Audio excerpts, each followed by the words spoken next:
All right, last week we've made it to the end of the semester, and not too much, really important stuff, but not too much this week.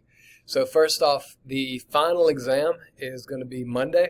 Now remember, the final is just a regular 2-chapter test. It's not comprehensive. It's only on chapter 20 and 21. So that's viruses, bacteria, and archaea was chapter 20, and then 21 is protists. So just make sure you are prepared for those. I know I mentioned this in lab last week, but if you prepare for it, I really think this should be a chance to end on a really good note.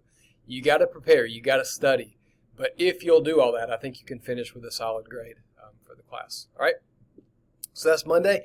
The only other thing is your chapter 20 and 21 review quizzes.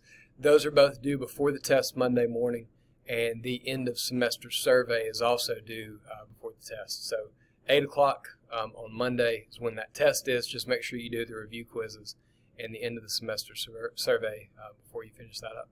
All right, I will see you Monday, and like I said, good luck. Keep studying. Thanks.